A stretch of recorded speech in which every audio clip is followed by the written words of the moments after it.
Bismillahirrahmanirrahim. Assalamu alaikum. Welcome to my channel. In today's lecture, we are going to discuss difference between research gap and research problem. Research problem is basically to identify need of anything. That need can be identified by improvement in anything, or it can be a solution of some existing problem.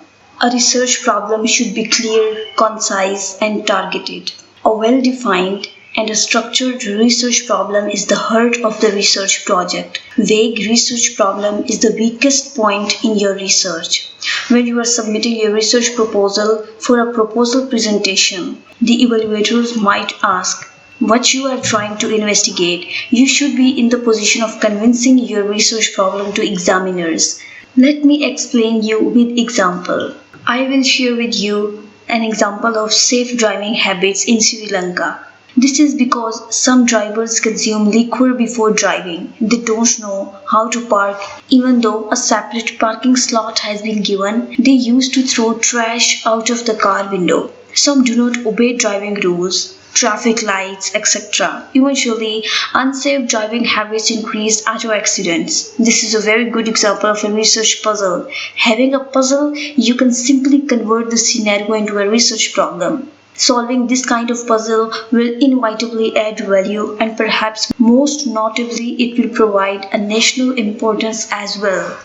I hope research problem is clear to you. Now the time is to understand the research gap. In research gap, you have to go through the literature review and find out the gap, the missing knowledge through the literature review related to your topic. After literature review, you will come to know there are some areas that have been researched numerously and there are some areas that do lack in research.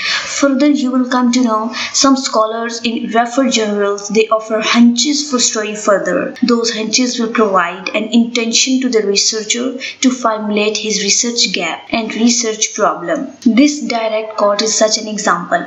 Current global economic crisis seems to be especially hard for large companies. Therefore, SMEs are facing strong expectation for their role to be key players when economies will be recovering from the present global recession. Previous research has also widely investigated the firm's characteristic creating profitability. However, the results obtained are inconclusive or even contradictory. Consequently, many researchers have concluded that more research needed in that area. This example states results obtained are inconclusive or even contradictory with regard to the characteristics creating profitability in SMEs. Simply stated, there is an implied gap to the researcher. That is because if there is a contradiction in literature, there is a prerequisite of further investigation. Reading more and more in this area would eventually reach to a research problem which also requires a scholarly inquiry. Here is another example. In recent years, there has been an increased focus on the relationship between firms' strategic orientation and firm performance. Prior studies have generally found a positive relationship between entrepreneurial orientation and firm performance. However, there are also studies where such a relationship has not been found. One reason might be that the measure that has been used to assess the firm performance has typically been a combination of both profitability and growth measures. This example once more confirms the prerequisite of further investigation because results are contradictory, that is positive relationship and no relationship. This is an implied gap stated differently. Likewise, having a complete set of literature, the researcher can simply form a gap. Having contradiction in literature, the researcher will also form a research problem where how entrepreneurial orientation affects the performance, whether EO affects positively or negatively. The researcher intends to investigate this because results between entrepreneurial orientation and firm performance are inconclusive in nature. When he concludes his study, he may also state there is a positive, negative, or no relationship between entrepreneurial orientation and firm performance.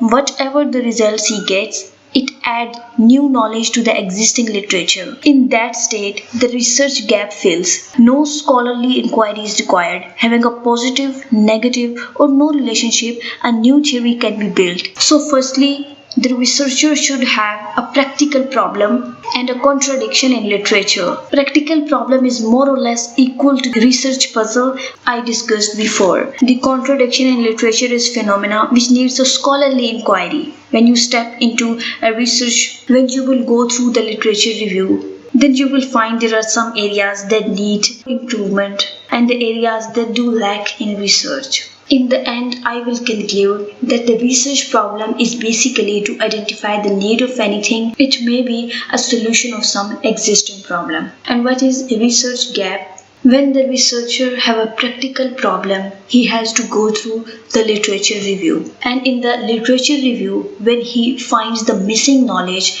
and he thinks that there is a need to add value, that is the research gap. And in the last, you have to identify what is the difference between your research and previously researchers. What makes your research better from previously researchers?